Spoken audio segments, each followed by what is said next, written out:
അവിശ്വസനീയമായ മെന്റാലിറ്റിയാണ് റയലിന്റേത്. തോറ്റു നിൽക്കുമ്പോഴും അവസാന മിനിറ്റുകളിൽ തിരിച്ചുവരവിനായി അവർ ശ്രമം നടത്തിക്കൊണ്ടേയിരിക്കുന്നു. പലവരും അവരുടെ പോരാട്ടങ്ങൾ മൈതാനത്ത് വിജയം കണ്ടതാണ്. വീണ്ടും അത് ആവർത്തിക്കുന്നു. ജയിച്ചു നിൽക്കുന്ന ടീമിന് ഒരൽപ്പം ആശ്വസിക്കാൻ റയൽ സമയം നൽകാറില്ല എന്നതാണ് സത്യം. വഴങ്ങിയ ഗോളുകളെ അവർ പെട്ടെന്ന് മറക്കുന്നു. അടുത്തത് എന്താണ് എന്ന ആലോചനയിലാണ് പിന്നെ അവർ. എന്നെയും എന്റെ തന്ത്രങ്ങളെയും പലപ്പോഴും ലോസ് ബ്ലാങ്കോസ് സമ്മർദ്ദത്തിലാക്കിയിട്ടുണ്ട്. ഇന്നും അത് തന്നെയാണ് സംഭവിച്ചത്. ഇത്തിഹാദിൽ റയലിന്റെ റെമോണ്ടാഡയ്ക്ക് ശേഷം പെപ് ഗാർഡിയോള വാചാലനാവുകയായിരുന്നു. ആഞ്ചലോട്ടിയുടെ സംഘത്തെ വാനോളം പുകഴ്ത്തുന്ന സമയത്ത് തന്റെ ടീമിന്റെ ദൗർബല്യങ്ങളെ കൂടിയാണ് പെപ്പ് വലിച്ചു പുറത്തിട്ടത്. സീസണിൽ ഇതാദ്യമായൊന്നുമല്ല ജയിച്ചു നിന്ന കളികളെ മാഞ്ചസ്റ്റർ സിറ്റി കൈവിട്ട് കളയുന്നത്. പെപ്പിന്റെ ചുവന്നു തുടുത്ത മൊട്ടത്തല ഈ സീസണിൽ സിറ്റി കൈവിട്ട് കളഞ്ഞ കളികളുടെ വലിയ പ്രതീകമാണ്. Mentality monsters. ആൻഫീൽഡിൽ ഉണ്ടായിരുന്ന കാലത്ത് യർഗൻ ക്ലോപ്പ് ലിവർപൂളിനെ വിശേഷിപ്പിച്ചിരുന്നത് അങ്ങനെയാണ്. എന്നാൽ സിറ്റിക്ക് മുമ്പിൽ എത്തുമ്പോഴൊക്കെ ക്ലോപ്പിന്റെ കുട്ടികൾ കളി മറന്നു. 4 തവണ കിരീട പോരാട്ടങ്ങളിൽ ഒപ്പത്തിനൊപ്പം സഞ്ചരിച്ചപ്പോൾ അതിൽ 3ലും പെപ്പും സംഘവും ഫിനിഷിംഗ് പോയിന്റിലേക്ക് ആദ്യം ഓടിയെത്തി. കഴിഞ്ഞ 7 വർഷത്തിൽ ഒരേ ഒരു തവണ മാത്രമാണ് സിറ്റിക്ക് പ്രീമിയർ ലീഗ് കിരീടം നഷ്ടമായത്.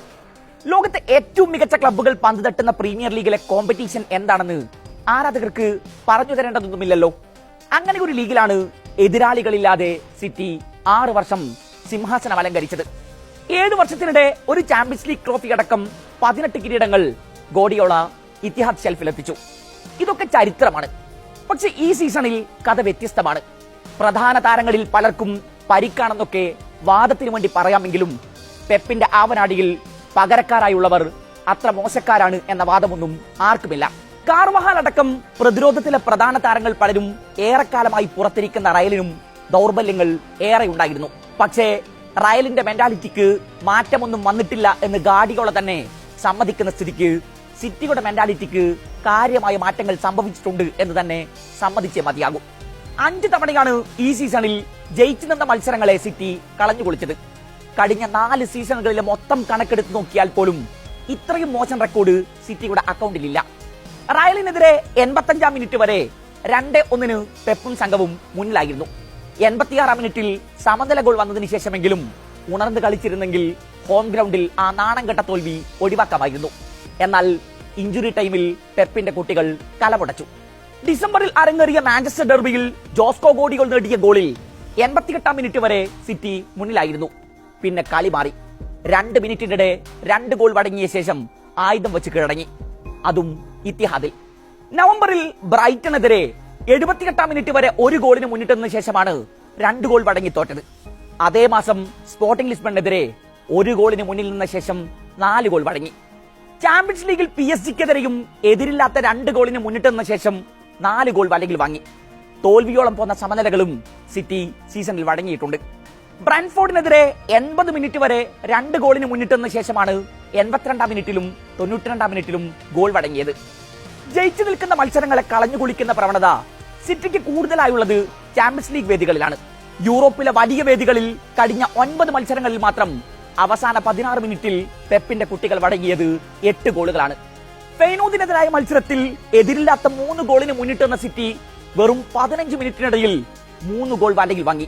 ഈ മത്സരശേഷം തന്റെ തലയിൽ കണ്ട മുറിപ്പാടുകളെ കുറിച്ച് മാധ്യമപ്രവർത്തകർ ചോദിച്ചപ്പോൾ ഫ്രസ്ട്രേഷനിൽ നഖം കൊണ്ട് മാന്തിപ്പൊളിച്ചതാണ് അതൊക്കെ എന്ന് സമ്മതിച്ചു പെപ്പ്. പിന്നെ സിറ്റി തോൽക്കുമ്പോഴും സമനില വഴങ്ങുമ്പോഴുമൊക്കെ എതിരാളികൾ പെപ്പിന്റെ തലയിൽ ഇന്ന് ചോരപ്പാടുകൾ ഉണ്ടോ എന്ന് ചോദിച്ചു തുടങ്ങി. 2022-ൽ റയലിന്റെ ചരിത്രത്തിലെ തന്നെ ഏറ്റവും വലിയ റെമോണ്ടാഡകളിൽ ഒന്നിൽ ഇഞ്ചുറി ടൈമിൽ 2 ഗോൾ വഴങ്ങി ഫൈനൽ ടിക്കറ്റ് കളഞ്ഞുകുളിച്ച ചരിത്രമൊക്കെ പെപ്പിന്റെ കരിയർ ബുക്കിൽ മുറിവായി കിടപ്പുണ്ട്. കഴിഞ്ഞ ദിവസം ഇത്തിഹാദിൽ റയലിനെതിരായ തോൽവിക്ക് ശേഷം എങ്ങനെയാണ് ഈ ദുരന്തം വീണ്ടും വീണ്ടും ഇങ്ങനെ ആവർത്തിക്കുന്നത് എന്ന് മനസ്സിലാകുന്നില്ലെന്നാണ് ഡിഫൻഡർ ജോസ്കോ ഗോഡികൾ പ്രതികരിച്ചത്. ഇത് അവസാനിപ്പിക്കാൻ പിടിപ്പത് പണിപ്പെടുന്നുണ്ട്, പക്ഷേ കഴിയുന്നില്ലെന്നാണ് ക്രൊയേഷ്യൻ താരം പറഞ്ഞു വെക്കുന്നത്. പല മത്സരങ്ങളിലും ഗോൾ കീപ്പർ എഡേഴ്സന്റെ പിടവുകളാണ് സിറ്റിയെ തോൽവികളിലേക്ക് തള്ളിക്കിട്ടത്. എന്നാൽ ഏതെങ്കിലും ഒരു താരത്തിനുമേൽ പടിചാരാൻ ഒരുക്കമല്ല ഗാർഡിയോള. ഒരു താരത്തിനുമേൽ പാപഭാരങ്ങൾ അടിച്ചേൽപ്പിച്ച് കൈകഴുകൽ എളുപ്പമാണ്, പക്ഷേ അതൊരിക്കലും ശരിയല്ല. അതുകൊണ്ട് പ്രശ്നങ്ങൾ പരിഹരിക്കപ്പെടും എന്ന് കരുതുന്നില്ല. അവസാന മിനിറ്റുകളിൽ താരങ്ങളുടെ മെന്റാലിറ്റിയിൽ വരുന്ന മാറ്റത്തെക്കുറിച്ച് ഗൗരവത്തിൽ ആലോചിച്ച് മതിയാകൂ, ഗോഡിയോള പറഞ്ഞു വച്ചു. ചാമ്പ്യൻസ് ലീഗിൽ ഇനി ബർണബ്യൂവിലാണ് റയലിനെതിരായ രണ്ടാം പാദം. ഒരു സമനിലയോ പരാജയമോ മതി പുറത്തേക്കുള്ള വാതിൽ മലർക്കെ തുറക്കാൻ.